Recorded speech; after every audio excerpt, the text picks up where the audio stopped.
Salut les amis, j'espère que vous allez bien, bienvenue pour cette nouvelle vidéo, comme d'habitude, plaisir absolument énorme d'être avec vous aujourd'hui. On se retrouve aujourd'hui pour une petite vidéo qui je pense va vous plaire. Aujourd'hui on va parler bif, aujourd'hui on va parler oseille, voilà je vais vous emmener un petit peu dans une de mes journées type. Je vais vous parler de ma journée de samedi, voilà je vais essayer de vous détailler un petit peu au maximum entre guillemets tous mes trades, la manière de penser, pourquoi je les ai pris, pourquoi je les ai pas pris et du coup voir mon total pour la journée.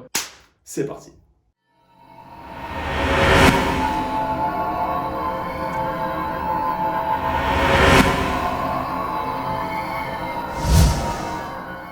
Mais avant de rentrer dans le vif du sujet, je voudrais juste prendre 30 secondes pour vous dire merci et félicitations. Merci à tous ceux qui viennent de nous rejoindre. Voilà, depuis que j'ai mis en place cette promo qui est d'ailleurs toujours active. Tous ceux qui nous ont rejoints, voilà, je voudrais vous dire merci. Merci de votre confiance pour avoir rejoint la meilleure académie de trading sportif possible et imaginable. Voilà, encore une fois, merci, félicitations. Je vais m'occuper de vous, ça va être magnifique. C'est parti. Bref, comme promis pour cette vidéo, c'est parti bébé. Je vais vous faire un petit débrief complet. Les gains, les pertes. Encore une fois, qu'est-ce qui s'est bien passé, qu'est-ce qui s'est pas bien passé. Pas comme notre ami, le seul et l'unique R2Z, champion du monde. Je suis tombé sur une de ses stories. Énorme. Énorme. Le mec, même quand il perd, il gagne. C'est énorme. Ah, il est costaud. Ah, il est costaud l'escroc, putain. Bref, je vous montre ça tout de suite en image. Match Levante contre le Real Madrid. Le mec, il parie sur une de ses spéciales. Tu sais, le pari dégueulasse. Under, je sais pas combien de tirs, peu importe. Je crois qu'il s'était mis sur le under 27,5 tirs. D'accord? Je sais pas d'où ça vient, je sais pas d'où ça sort. Il s'est dit, allez, c'est parti. Quand t'as 1,47, on passe le.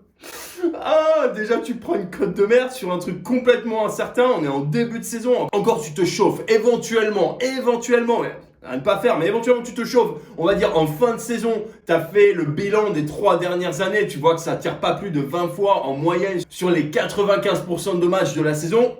Why not, ok? Ça repose sur quelque chose de solide. Là, le mec, en début de saison, fleur au fusil, il y va. Under 27,5 tirs. Je te le donne en 1000 bébés.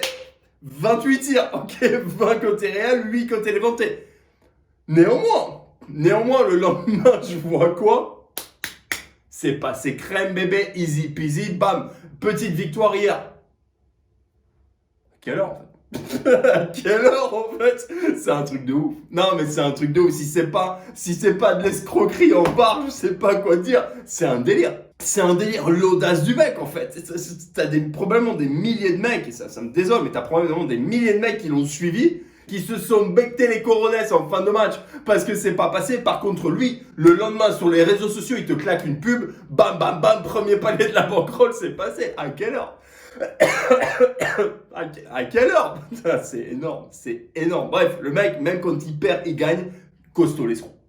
Allez, on avance les amis, pas le temps pour les cafards, c'est parti, on rentre tout de suite dans le vif du sujet. Samedi matin, je suis bouillant, ligue japonaise qui commence, je me dis, on est bien. Ok, on est à la 25e, 26e journée, là on commence à avoir vraiment des stats solides, on sait ce qui se passe, on connaît les forces, les faiblesses des équipes, du coup je me dis, c'est bon, je peux rentrer, je prends mon fameux over 0,5 but en première mi-temps et la journée commence idéalement comme on les aime, je perds les 2 premiers trades.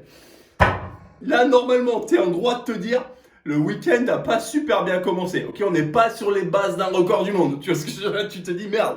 Bon, donc j'ai pris du coup mon premier trade sur Yokohama FM qui a des stats absolument dingues, qui te fait une saison absolument magnifique. Je me dis, c'est bon, ça va passer crème. Ils ont marqué le premier but à la 25e minute. Du coup, je me mets 200 de mise, d'accord, de d'habitude, pour gagner à peu près 1000 balles.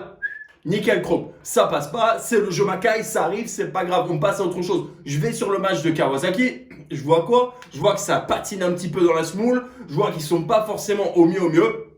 Qu'est-ce que je fais? Je pose quand même une petite position, en l'occurrence j'ai posé 100, donc 50% de ma position d'habitude, d'accord? Ça veut dire que je suis pas parti complètement en sucette, je préfère faire attention. Voilà, encore une fois, c'est une stratégie sur laquelle on va gagner sur la longueur. Parce que j'ai fait d'ailleurs une vidéo là-dessus que je vous invite à aller voir. On n'a pas besoin d'un pourcentage de réussite absolument énorme pour gagner. Néanmoins, la sélection est absolument indispensable. Je regardais le match, donc voilà, je trouvais qu'il y avait quand même pas mal d'actions. Il y a eu un poteau tapé à la 44e.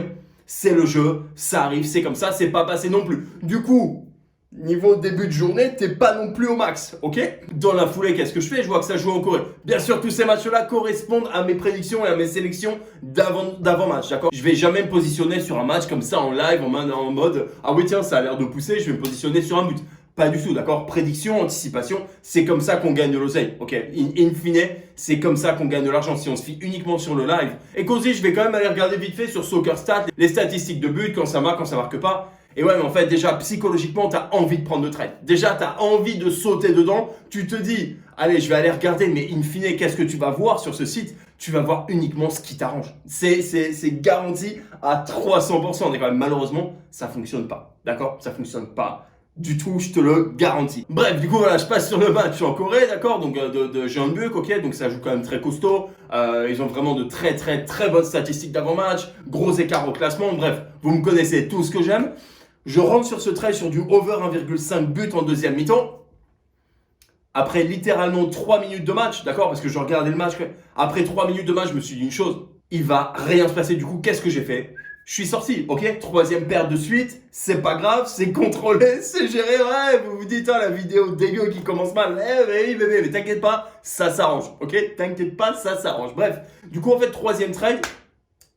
Dont j'ai décidé de sortir parce qu'en fait j'ai remarqué qu'il y avait juste aucune action, il se passait rien. Là je vois que ça se fait la passe à 10, c'est la teuf comme si ça gagnait 4-0, ok? Il y a toujours 0-0, je me dis laisse tomber, j'ai pas envie de rester impliqué là-dedans, ça me va pas, ok? Je suis sorti, in fine ça s'est terminé 0-0 comme prévu. Bref, donc quelque part j'ai un peu l'impression d'avoir gagné de l'argent, d'accord? Parce que j'avais misé 1%, donc en l'occurrence 1000 balles, je préfère perdre 70 que perdre 1000, ok? Dans l'absolu, j'ai l'impression d'avoir gagné de l'oseille, je me mens peut-être un tout petit peu moi-même, mais c'est pas grave, on s'en fout, on me l'accorde, ok?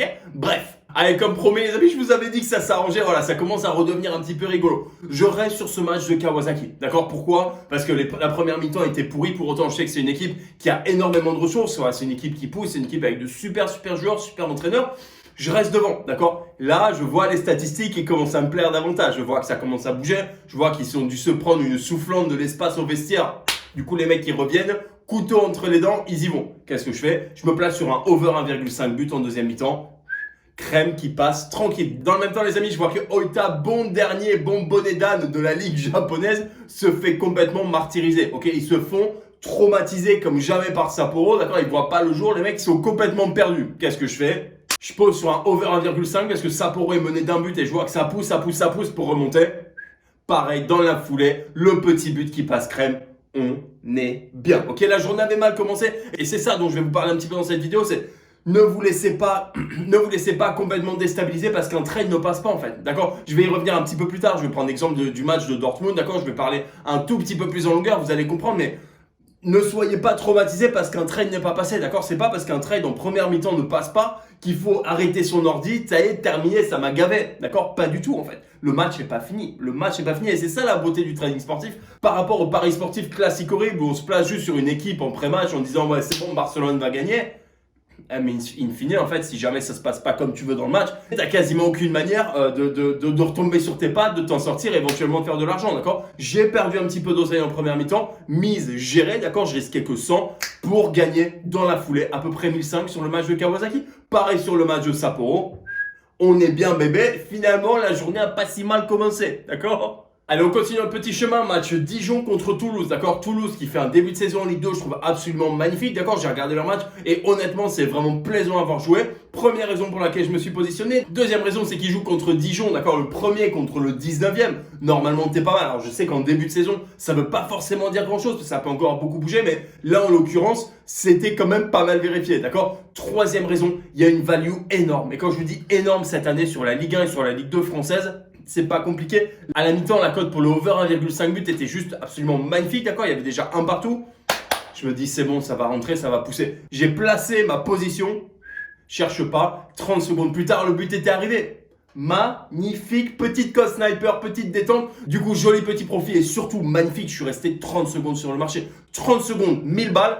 Allez, on passe à autre chose. Petit SMIC réglé, posé bébé dans la poche. On peut aller en Bundesliga, d'accord? Et c'est le dernier match dont je vais vous parler aujourd'hui. C'est le match de Dortmund qui jouait à l'extérieur contre Fribourg. Match super important. Je vais vous expliquer un petit peu le processus. Première mi-temps, je vois que Dortmund pousse. Du coup, je me dis, allez, je vais prendre le over 0,5 but en première mi-temps, ok? Mais bon, sachant que j'avais pas été trop en réussite depuis le début de la journée sur cette stratégie, pareil, j'ai décidé de mettre une petite mise, d'accord? J'ai posé uniquement 100 dans la perspective de gagner à peu près 500 de profit. Parfait, c'est pas passé, en l'occurrence, voilà, très peu de réussite ce week-end sur cette stratégie, je l'avoue, ça arrive, c'est pas grave, encore une fois, c'est l'essence même de la stratégie, ok? On panique pas, c'est normal, tout va bien. Dans la foulée, qu'est-ce que je dis à mes élèves, et je vais vous montrer le screenshot tout de suite, sur le match de Dortmund, Moi, je vais poser 20% sur le back de Dortmund, d'accord, en disant Dortmund va gagner parce qu'en l'occurrence, ils étaient menés au score. Et garder 80% du reste de sa position, donc on parle bien de 1%, ok? Donc on divise le 1% par 20% sur un back de Dortmund. 80% va aller sur le over 1,5 but en deuxième mi-temps. Comme ça, si jamais Dortmund marque après que notre position a été prise en compte pour le back de Dortmund et le over 1,5 but en deuxième mi-temps, nickel. Coup double, on est bien bébé, on est maximum, ok? Qu'est-ce qui s'est évidemment passé? Dortmund se prend un but en contre absolument dégueulasse de la part de Fribourg. Du coup, les 20% qui étaient alloués au back de Dortmund, il y a à peu près 70% de cette position qui saute. Bon, tu vois, je me dis, ok, c'est pas grave, qu'est-ce qu'on peut faire? Et c'est là que ça devient vraiment important, c'est là que ça devient intéressant pour vous et je vous encourage vraiment à bien écouter cette partie. Qu'est-ce que j'ai fait? J'ai cash out tout de suite. Déjà, j'ai retiré le peu qui me restait de cette position. Donc, à peu près, on va dire, je crois que c'était à peu près 50 balles qui me restaient à peu près disponibles. Je les retire. Et j'ai transféré mes 80% qui n'avaient pas encore été pris en compte pour le over 1,5 parce que la cote que j'attendais n'était pas encore là. Je les ai placés sur le lay Fribourg. D'accord? Je me suis positionné contre Fribourg. Plutôt que prendre une autre position, pourquoi? Parce que je voyais que Dortmund poussait, et là surtout à 2-0, c'est pas compliqué, j'ai regardé dès le coup d'envoi, il y a eu un corner tout de suite quasiment pour Dortmund. J'ai dit, allez c'est bon, la cote était à 1,24, ok, j'ai envoyé à peu près 800 balles dessus, la cote était à 1,24 sur le lay, d'accord? Impeccable, passé crème en 1 minute. Le petit but, du coup, après avoir perdu ma première position sur le back de Dortmund, avoir perdu ma première position également sur le over 0,5 but en première mi-temps qui n'est pas passé, le lay contre Fribourg m'a permis de dégager un profit et du coup de me retrouver à peu près 500 balles de positif. Voilà. Du coup, avant de vous dire exactement combien j'ai gagné sur cette journée, c'est là-dessus que je vais vouloir attirer votre attention. Attirer votre attention sur l'adaptation, sur la détermination, sur la patience et surtout, aller chercher la value. Aller chercher la value. Quand j'ai pris des positions, c'était pour une raison très simple. Par exemple, sur le match de Toulouse, grosse value au niveau de la cote. Sur le match de Dortmund, j'ai sauté dessus parce que je vois qu'une cote de 1,24 pour Fribourg, alors que Dortmund pousse à tous ses joueurs sur la pelouse au taquet, on est bien en fait. Je suis persuadé à 90% que ça va marquer. Du coup, je peux poser de l'argent. Je risque 1,24 de ma position. C'est rien, d'accord? C'est rien du tout. Grosse value, ok? Et c'est ça que je vous encourage à trouver. Bref, du coup, roulement de tambour. Petite journée à 4101 pounds, ok? 4100 pounds, juste pour une petite journée, d'accord? On va dire à peu près 4 heures de trade, 4-5 heures de trade maximum. En détente, ok? J'ai pris 10 trades, j'en ai perdu 6. Aucune importance. Pourquoi? Risk, reward, ratio. Ok, c'est tout ce que. C'est les seuls mots que vous devez avoir en tête, le risque par rapport à la récompense. C'est la seule chose qui importe en fait. Certains trades sur lesquels j'étais un petit peu moins serein, sur lesquels je savais que j'avais pas besoin d'un énorme pourcentage de réussite pour gagner de l'argent, j'ai mis une petite position en fait. Ça m'intéresse pas, je vais pas commencer à aller envoyer le PEL, à aller envoyer la baraque, alors que c'est quelque chose qui est relativement incertain. Par contre, quand il y avait davantage de certitude, que les stats l'appuyaient vraiment plus, là tu peux y aller. Il n'y a pas de problème. Je dis, tu peux y aller, tu poses 1%, ok? On se détend tout de suite, 2% maximum, d'accord? Risque, récompense, c'est la seule chose qui doit vous apporter. C'est comme ça que vous allez gagner de l'oseille. Et voilà les amis, on arrive déjà au bout de cette vidéo. J'espère que ça vous a plu, j'espère que vous avez passé un bon moment. Pour ma part, comme d'habitude, je me suis éclaté. Je suis super content de partager un petit peu cette journée avec vous. J'espère que c'est clair, j'espère que je suis pas allé trop vite. Voilà, j'ai essayé de vous expliquer un petit peu le processus, un peu ce qui se passe dans ma tête. C'est pas toujours très joli. Mais voilà, j'avais vraiment envie de le partager, envie de vous montrer en fait ce qu'il est possible de faire tout simplement, d'accord? L'idée de faire du trading sportif, c'est pas de gagner 0,3% par journée de trade et de dire c'est bon, j'ai craqué la banque. Ou alors c'est bon, j'ai craqué le game parce que je mis 5 pour gagner 1, putain. Bref, non mais vous voyez un petit peu ce que je veux dire, d'accord? Super important, risque, récompense, c'est comme ça que vous allez vous gaver et c'est vraiment ça que j'essaye de vous apprendre dans ma formation. Toujours considérer le risque et savoir en fait passer d'une stratégie à l'autre, d'accord? Pas toujours être absolument cantonné à des stratégies pures et dures, d'accord? Même si c'est extrêmement important, point d'entrée, point de sortie, il faut que ce soit vraiment carré, il faut que ce soit réglé, sinon ça part un petit peu à volo, d'accord? C'est pas du tout le but. Mais savoir sauter, par exemple, comme je l'ai fait sur le match de Dortmund. J'avais fait un back de Dortmund avec une petite position. C'est pas passé, bam, pas de problème. Je fais un cash out, j'en reste pas là, ça y est, c'est terminé, c'est oublié. Je fais un lay tout de suite de l'équipe adverse parce que je vois que Dortmund pousse. C'est ça que j'essaye de vous expliquer. Et in fine, je suis en profit, d'accord? C'est ça que j'essaye de vous expliquer. Ayez cette gymnastique, vous allez vous gaver. Voilà les amis, petit rappel très rapide. La promo est toujours disponible pour encore quelques jours. Je vous encourage vraiment, vraiment à en profiter. Encore une fois, ça se reproduira plus, je vous le garantis. Il y a un nombre d'élèves juste fou qui nous a rejoint et j'en suis extrêmement reconnaissant et extrêmement heureux. Voilà, encore une fois, ça va être magnifique. Bienvenue à l'académie, bienvenue dans l'aventure, vous le regretterez pas. Bref les amis, c'est là-dessus que je vous laisse comme d'habitude. Faites attention à votre position, bon trading, faites de l'oseille.